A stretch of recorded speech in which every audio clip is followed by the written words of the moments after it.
Hey guys, welcome to the video. Today we're going layer by layer through the Italian football iceberg that I found on Reddit, link in the description. From the stuff everyone talks about, down to the obscure and sometimes pretty dark parts that almost nobody mentions. Let's get into it.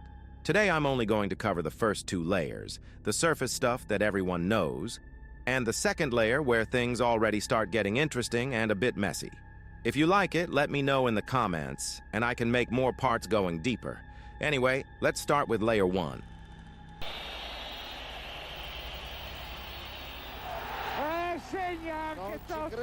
The three big clubs, Juventus, Inter, and AC Milan. These three are the big clubs because together they've won the vast majority of Italian league titles, they dominate financially, and they've represented Italian football on the world stage for decades.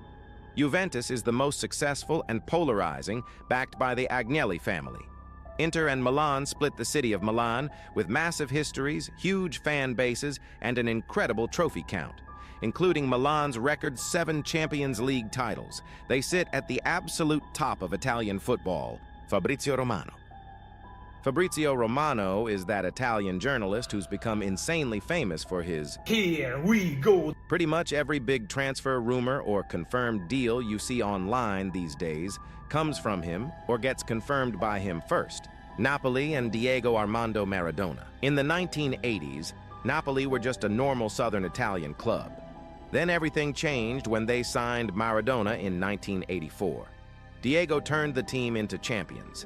He won 2 Scudetti, 1 Coppa Italia, and 1 UEFA Cup, basically carrying the club on his back. To this day, Napoli's stadium is named after him, and his legacy is still massive.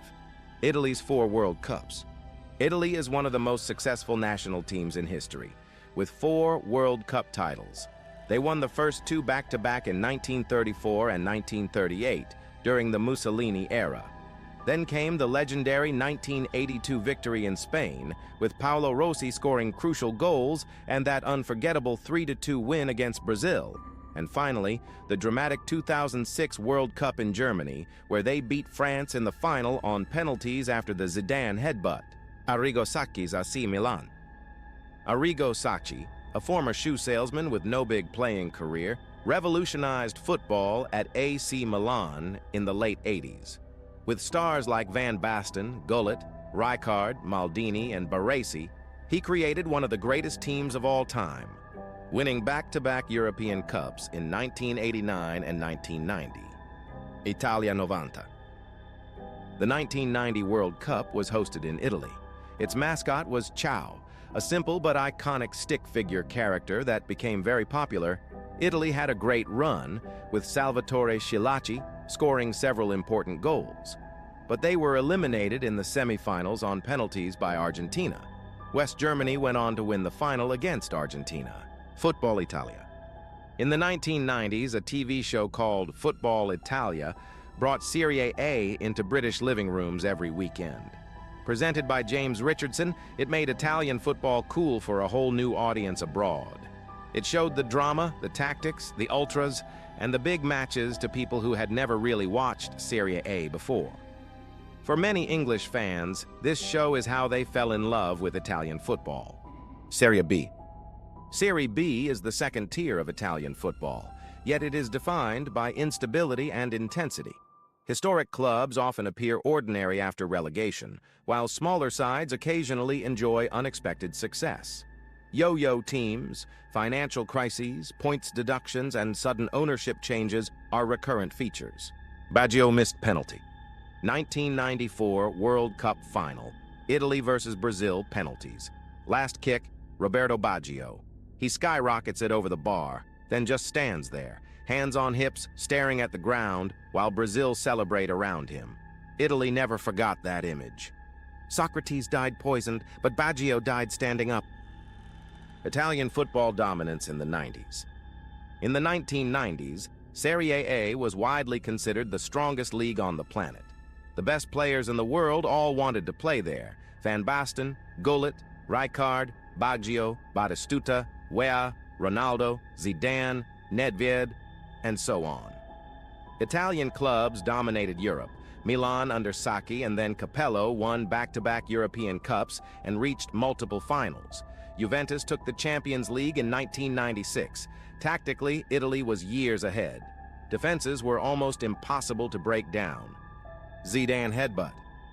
Berlin, July 9, 2006. World Cup final.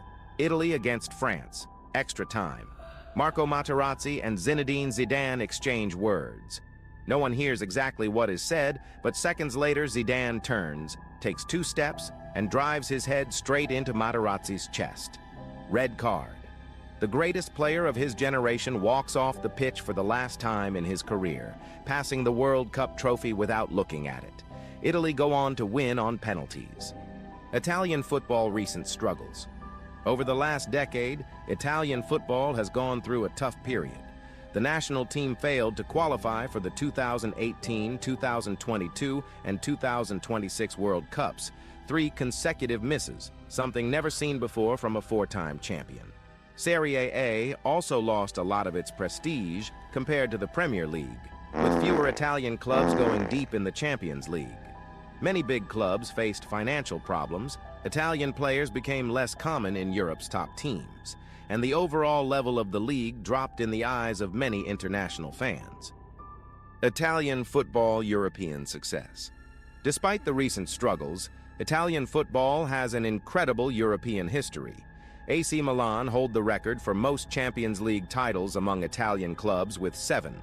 Inter have 3, Juventus 2, and clubs like Parma, Fiorentina, and Napoli also lifted major European trophies, with Atalanta being the most recent one in 2024. That brings us to the end of Layer 1, the surface level, the stuff most people already know. Now we go deeper into Layer 2.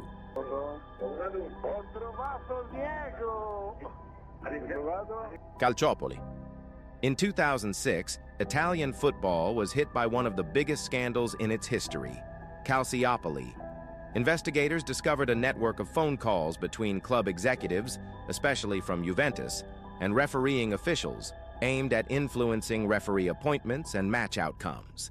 Juventus were stripped of 2 Serie A titles and relegated to Serie B. Other clubs like Milan, Fiorentina, and Lazio also received penalties. 2003 Champions League final. In 2003, for the first time ever, 2 Italian clubs met in the Champions League final, AC Milan against Juventus at Old Trafford. The match itself was very tactical and ended 0-0 after extra time. It was decided on penalties, where Milan won 3-2 thanks to some crucial saves from Dida.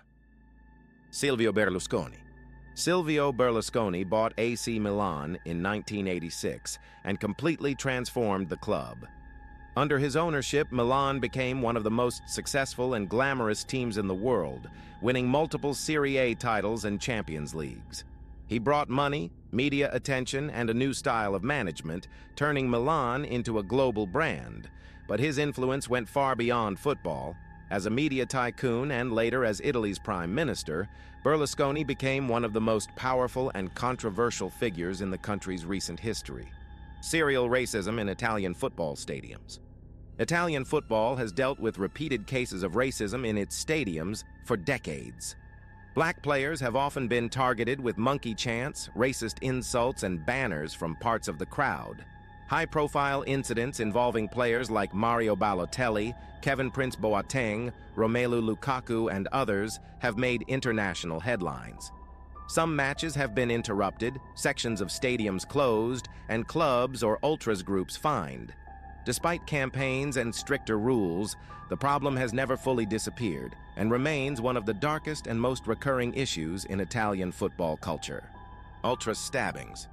Italian football ultras culture is famous for its passion, choreographies, and organization, but it also has a long and dark history of violence. Over the years, there have been serious clashes between rival groups, both inside and outside stadiums, that sometimes escalated into stabbings and other serious attacks. Some of these incidents have led to deaths, major police operations, and long stadium bans for certain fan groups. The violence is often tied to deep territorial rivalries, and in some cases has involved organized groups that go far beyond supporting their team. Juventus losing 7 out of 9 Champions League finals. Juventus have reached the Champions League final 9 times in their history. They only won 2 of them, in 1985 against Liverpool and in 1996 against Ajax. The other 7 finals all ended in defeat. They lost to Ajax in 1973, Hamburg in 1983, Borussia Dortmund in 1997, Real Madrid in 1998, Milan in 2003, Barcelona in 2015, and Real Madrid again in 2017. Lazio links with fascist party and Mussolini. Lazio has long been associated with right-wing and fascist imagery, especially among parts of its ultras. During the fascist era, Benito Mussolini accepted a lifetime membership from the club, and his sons were known Lazio supporters. The stronger and more lasting image, however, comes from later decades. From the 1970s onward, and especially through ultras groups like the Irreducibili, sections of the Lazio support became known for neo-fascist symbols, Roman salutes, and far-right politics. Incidents involving players and fans have kept this reputation alive for years. Wave of bankruptcy in the early 2000s. Around 2010, Italian football was hit by a serious financial crisis. Dozens of professional clubs went bankrupt, especially in Serie B and the lower divisions. In the 2010-11 season alone, more than 20 teams disappeared or had to restart from the amateur leagues. Clubs like Ancona, Mantova, Perugia, Pisa, Treviso, and many others collapsed under heavy debts. The combination of the global economic crisis, poor management, and years of financial problems left the Italian football system in a very fragile state. Paul Gascoigne. In 1992, Lazio signed Paul Gascoigne, one of the most talented and chaotic English players of his generation. Gazza arrived in Rome as a superstar after his performances at the 1990 World Cup, but his time in Italy was complicated. Injuries, personal problems, and the strict Italian football culture made it difficult for him to settle. He still produced moments of pure magic, becoming a cult figure among Lazio fans, but he never reached the consistent level many expected. The Iuliano-Ronaldo incident. On April 26, 1998, during a decisive Juventus-Inter match, one of the most controversial moments in Serie A history happened. Ronaldo was through on goal inside the Juventus box when he collided with defender Mark Giuliano. Referee Piero Ceccarini waved play on and gave no penalty. Inter fans and many neutral observers still call it a clear foul. Juventus supporters and Giuliano himself have always maintained it was a fair challenge. The match ended 1-0 to Juventus and helped them win the Scudetto that season.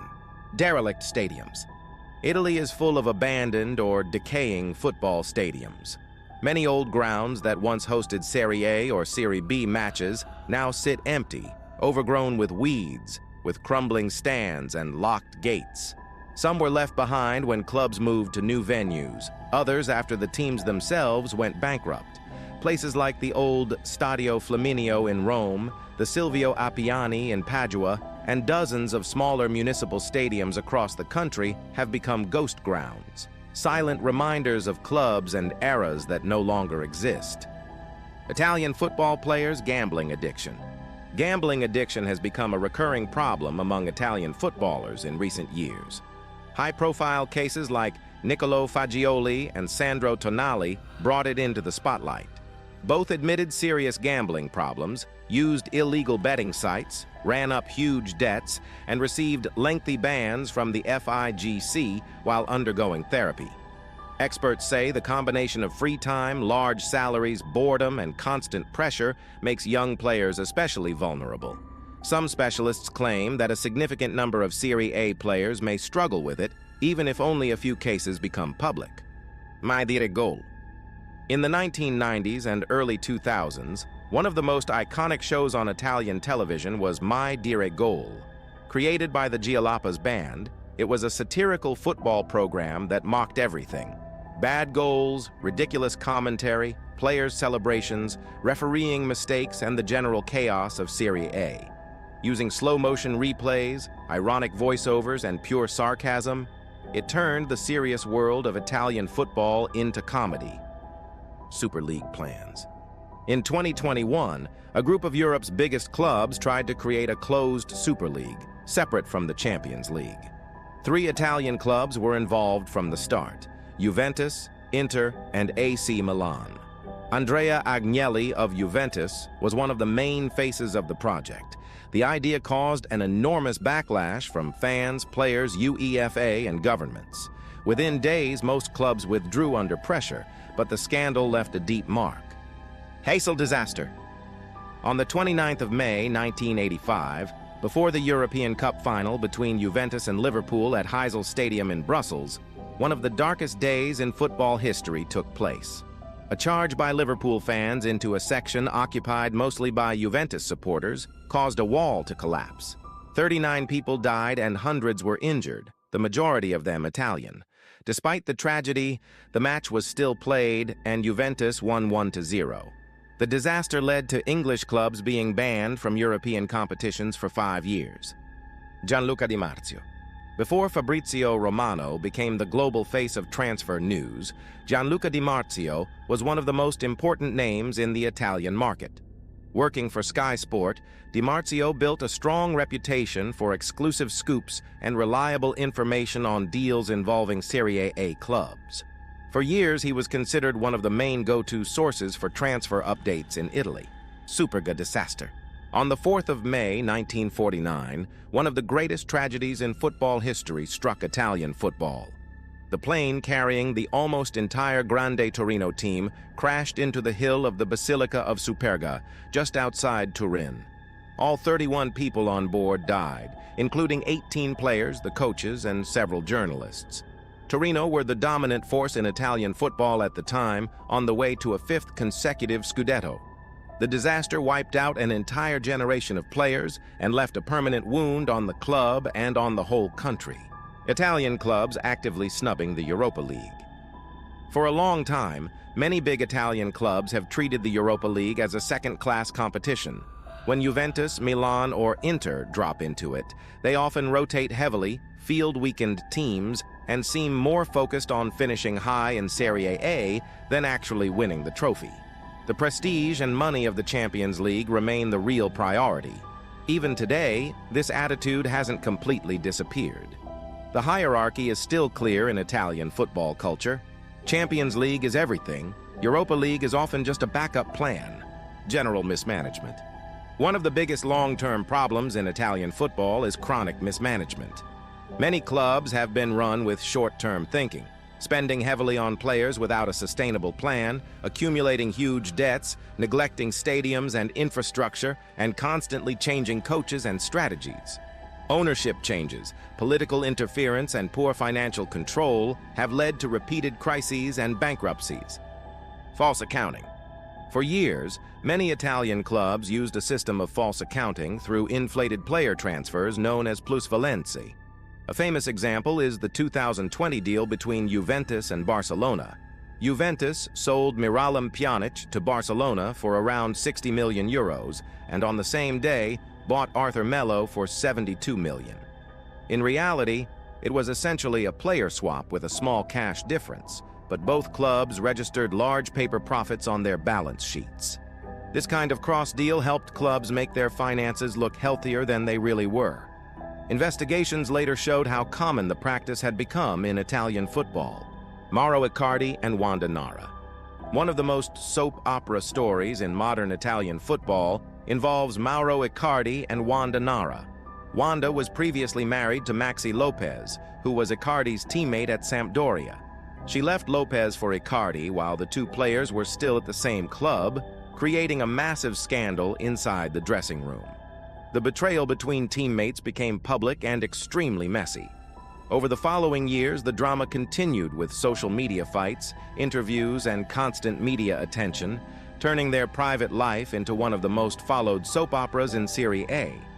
It damaged relationships at Inter and remains one of the most notorious off-field stories of that era. All right, that's it for this video. There's still plenty more under the surface, so if you want me to keep going with the next layers, just leave a like and subscribe so you don't miss the next parts. Thanks for watching. and I'll see you in the next one.